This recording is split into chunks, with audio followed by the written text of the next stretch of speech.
Listen to me very carefully. I'm going to tell you something today that could be the difference between retiring comfortably and running out of money in your golden years. While everyone else is chasing the next hot AI stock or throwing their money at meme coins, I'm going to show you exactly what I'm buying in 2026. Two stocks, that's it. Two positions that will protect your wealth and generate cash flow while the market loses its mind. Most people have no idea how to build real wealth. I'm Kevin O'Leary. I've been doing this for 40 years. And you know what I learned? The numbers don't lie. Cold, hard data beats emotion every single time. Now, let me set the stage for you. We're heading into 2026, and the market is absolutely insane. AI stocks are trading at valuations that make zero sense. Companies with no profits are worth billions of dollars. Bitcoin is swinging 10% in a day. And everywhere I look, I see people making the same fatal mistake. They're gambling, they're speculating, they're lighting their money on fire. Here's the brutal truth that nobody wants to tell you. Most investors lose money, not because they're stupid, not because they don't work hard, but because they let their emotions run the show. They buy at the top when everyone's euphoric. They panic and sell at the bottom when fear takes over. They chase performance. They follow the herd straight off a cliff. I've watched this happen my entire career. I saw it in 1999 when everyone thought the internet would change everything overnight. Companies with no revenue were worth billions. People mortgaged their houses to buy tech stocks. And then the bubble burst. Fortunes evaporated. Retirement accounts were cut in half. I saw it again in 2008. Real estate never goes down, they said. Buy now or be priced out forever, they said. People were flipping houses with no money down. Banks were handing out loans to anyone with a pulse. And when it all collapsed, millions of Americans lost everything. Here's what keeps me up at night in 2026. I'm seeing the same patterns, the same euphoria, the same reckless behavior. People are throwing money at AI companies they don't understand. They're buying stocks because some influencer on social media told them to. They're ignoring fundamentals. They're ignoring balance sheets. They're ignoring the one thing that actually matters in investing, cash flow. Let me tell you something. I don't care how exciting a company's story is. I don't care if they're going to revolutionize the world. If they're not generating cold, hard cash that I can put in my pocket, I'm not interested, and neither should you be. The average investor has no discipline. They buy high, they sell low, they trade constantly, racking up fees and taxes. They diversify into 40 different positions because some financial advisor told them to, but they have no idea what any of those companies actually do. And at the end of 30 years, they're sitting there wondering why their portfolio barely beat inflation. You want to know the secret? It's not complicated, it's not sexy, but it works. You find quality companies with strong balance sheets that generate consistent cash flow and pay dividends. You buy them, you hold them, you reinvest those dividends, and you let compounding do its magic over decades. That's it. That's the entire strategy. But 99% of investors can't do it. They can't resist the temptation. They can't ignore the noise. They can't sit still and do nothing while the market goes crazy around them. So let me tell you exactly what I'm buying in 2026. Two stocks. Both are in my portfolio. Both pay dividends. Both have fortress balance sheets. Both generate massive amounts of free cash flow. And both are companies that will still be here 20 years from now when half the AI darlings have disappeared. The first stock I'm buying in 2026 is Microsoft. Let me give you the data. Microsoft currently trades at around $420 per share with a dividend yield of 0.76%. Now, I can already hear some of you saying, Kevin, 0.76%? That's nothing. I can get 5% in a savings account, and that's exactly the kind of thinking that keeps people broke. Let me explain something to you. The dividend yield is only part of the story. What matters is dividend growth. Microsoft has increased its dividend for 23 consecutive years. The average dividend growth over the last 5 years has been 10.24% annually, 10% growth every single year, like clockwork. Think about what that means. If you bought Microsoft stock 5 years ago, your yield on cost today is significantly higher than what someone buying today would get. That's the power of dividend growth. That's how you build real wealth. But let me give you the numbers that really matter. In the first quarter of fiscal 2026, Microsoft reported revenue of $65.6 billion. That's a 16% increase year over year. Operating income was $30.6 billion. Earnings per share came in at $4.13, beating analyst estimates by 0.47. Microsoft has now beaten earnings expectations in 27 of the last 29 quarters. Let me say that again. 27 out of 29 quarters. This is not luck. This is not guesswork. This is a machine that prints money with predictable, consistent precision. Revenue $65.6 billion, 16% YOY, EPS 413, 23-year dividend streak. Now let's talk about Azure, Microsoft's cloud platform. Azure revenue grew 33% in the most recent quarter, 33%. And this isn't some speculative growth story. This is real revenue, real profits, real cash flow.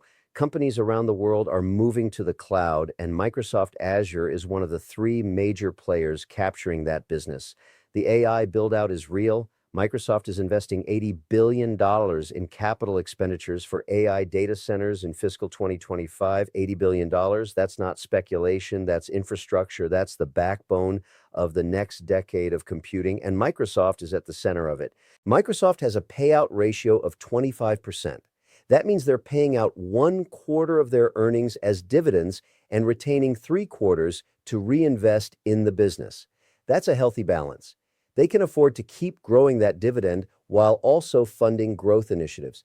The balance sheet is fortress-level strong. Microsoft carries a debt-to-equity ratio of 0.12, essentially debt-free when you account for their cash position.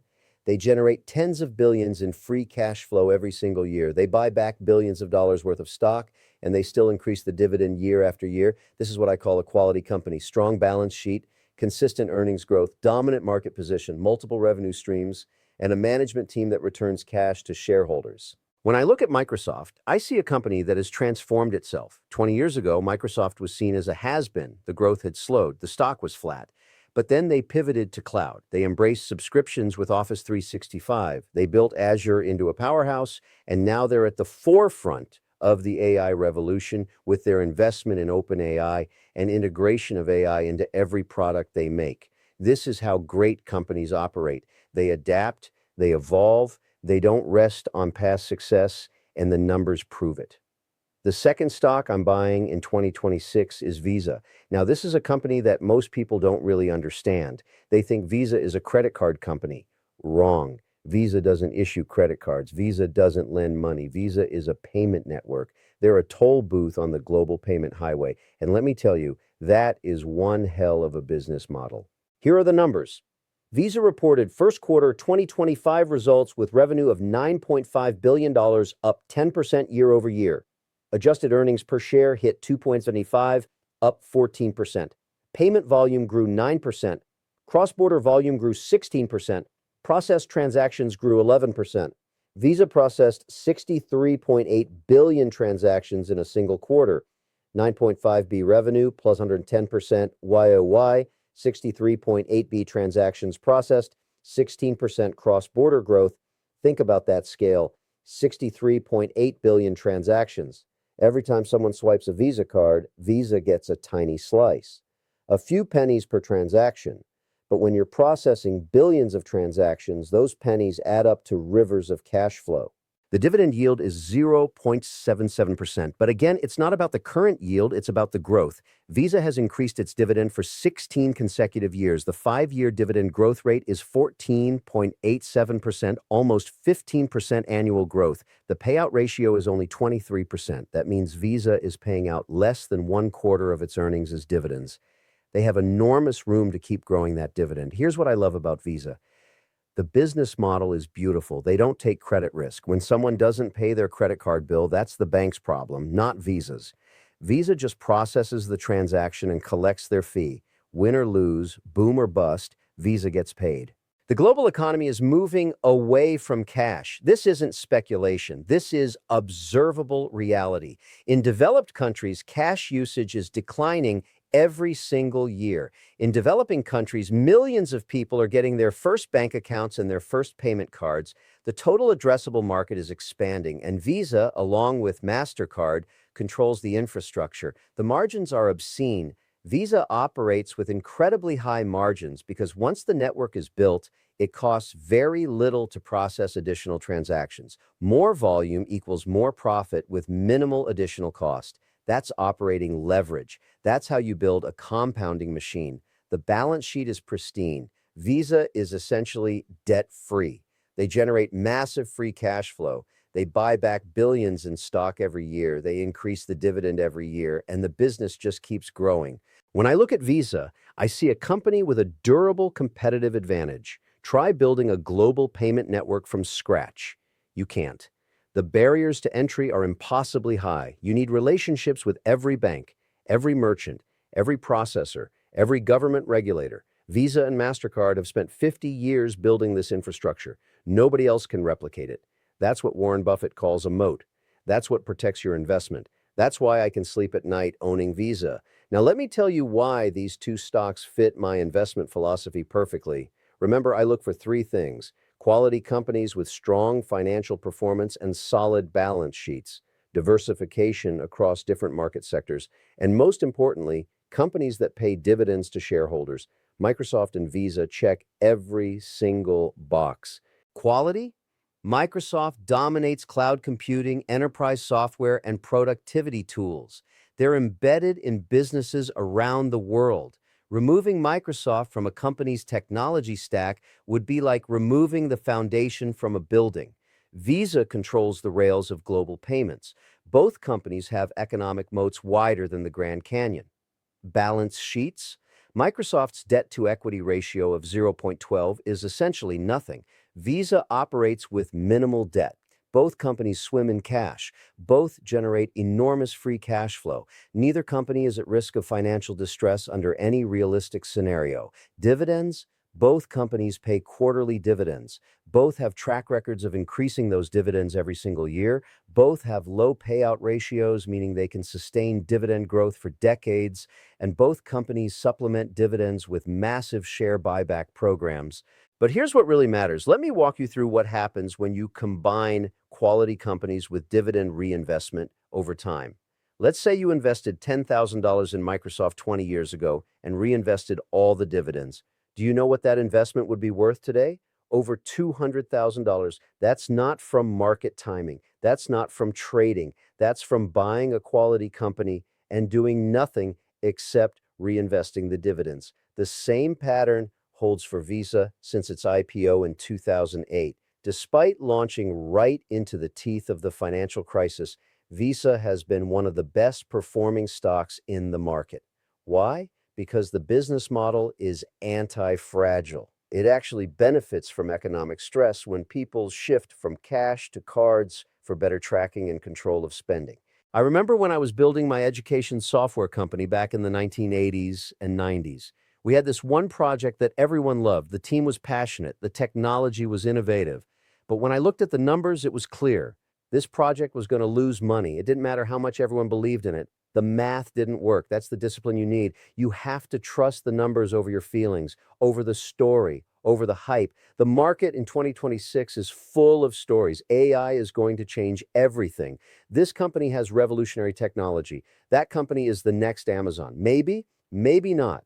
But I don't invest in maybes. I invest in cash flow. I invest in balance sheets. I invest in competitive advantages. Microsoft and Visa aren't exciting.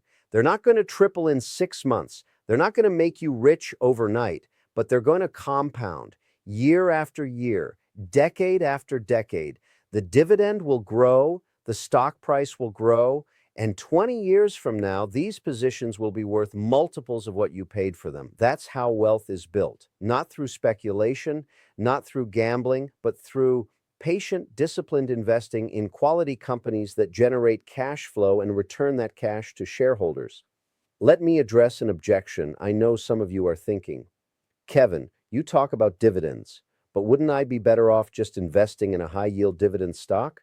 Some companies pay 5% or 6% yields. Here's the problem with that thinking. High yields often signal high risk. Companies with 6% yields are usually in declining industries. They're paying out most or all of their earnings as dividends, leaving nothing for growth or reinvestment. When trouble hits, they cut the dividend and the stock price collapses. I don't want a high yield. I want a safe, growing yield from a company that can sustain and increase that dividend for decades. Microsoft and Visa fit that description perfectly. Think of it this way. Would you rather have a 5% yield today that might get cut tomorrow, or a 0.75% yield that grows 10% to 15% per year for the next 20 years? Do the math. The growing yield wins every single time. And here's something else most people don't understand. The yield on cost. If you bought Microsoft 10 years ago, your current yield on your original investment is significantly higher than 0.76%. Why? Because the stock price has gone up, but you paid the lower price. So you're earning that same dividend, which has been growing on a much lower cost basis. That's the magic of dividend growth investing. Your passive income grows, your wealth compounds, and you never have to do anything except hold on and reinvest. One more thing. Both Microsoft and Visa are in my fund, the ALPSO Shares U.S. Quality Dividend ETF, ticker symbol USA. This ETF cherry picks from the S&P 500, selecting approximately 100 companies with the highest quality balance sheets and positive cash flow. Microsoft and Visa are both top holdings because they pass every quality screen I use. When I set up my family trust, I used USA as the core holding. That should tell you something. This isn't just marketing. This is what I actually do with my own money, my family's money, the wealth that has to last for generations. I don't gamble with that money. I don't speculate with that money. I invested in quality companies that generate cash flow and pay dividends. Companies like Microsoft and Visa. Let me summarize exactly what I told you today. In 2026, I am buying two stocks, Microsoft and Visa. Microsoft is a cloud computing and enterprise software giant that generates $65.6 billion in quarterly revenue, growing at 16% year over year. They've increased their dividend for 23 consecutive years with a 10% average growth rate. The payout ratio is only 25%, meaning they have room to keep increasing that dividend for decades. They're investing $80 billion in AI infrastructure. The balance sheet is fortress strong. This is a compounding machine. Visa is a global payment network that processed 63.8 billion transactions last quarter. Revenue grew 10% year over year to $9.5 billion. Cross-border volume grew 16%. They've increased their dividend for 16 consecutive years with a 15% average growth rate. The payout ratio is only 23%. They take no credit risk. They have a durable competitive moat. The global shift from cash to digital payments is an unstoppable tailwind. Both stocks fit my investment criteria perfectly. Quality companies, strong balance sheets, consistent cash flow, growing dividends. This is not about making a quick profit. This is about building wealth systematically over decades. Buy these stocks, hold them, reinvest the dividends, and let compounding do its work. The numbers don't lie. Cold, hard data beats emotion every time. Discipline beats speculation every time. And quality beats garbage every time. You have a choice to make. You can chase the next hot stock, you can gamble on cryptocurrencies, you can listen to influencers on social media who have been investing for 6 months, or you can do what actually works. Invest in quality companies that generate cash flow and pay dividends. I know what I'm doing with my money. Now you know too. If you found this valuable, I need you to do 3 things right now. First, smash that like button. It tells YouTube to show this video to more people who need to hear this message. People who are tired of losing money. People who want to build real wealth. Second, share this video, send it to your friends, send it to your family. They need to understand how investing actually works. They need to stop gambling and start building wealth. This information could change their financial lives. Third, leave a comment, tell me what you think. Are you going to buy Microsoft and Visa? Do you already own them? What are you seeing in your own portfolio? I read every comment. I want to know what you're thinking. And if you're serious about protecting your wealth, consider becoming a member of this channel for exclusive content. We go deeper on investment analysis. We discuss portfolio strategy. We build a community of disciplined investors who understand that wealth is built slowly, methodically, with patience and data-driven decisions. Here's the bottom line. We're building a community of smart investors. People who don't panic when the market drops. People who don't chase bubbles. People who understand that protecting your wealth is just as important as making it. The market doesn't care about your feelings. The market doesn't care if you're scared or greedy or hopeful. The market only responds to fundamentals, cash flow, earnings, balance sheets, competitive advantages. If you position yourself correctly with quality companies that generate cash flow and pay dividends, you will thrive, not overnight, not in 6 months, but over years and decades. That's how real wealth is built. In 2026, while everyone else is losing their minds chasing AI stocks and cryptocurrencies, I'll be collecting dividends from Microsoft and Visa. I'll be reinvesting those dividends to buy more shares, and I'll be compounding my wealth systematically. You can do the same thing, but you have to have discipline. You have to ignore the noise. You have to trust the numbers over the hype. Stay smart, stay disciplined, and remember, cash flow is king. Dividends are your salary as an investor, and quality companies with strong balance sheets will protect your wealth through every market cycle. I'll see you in the next video. Now go build that portfolio.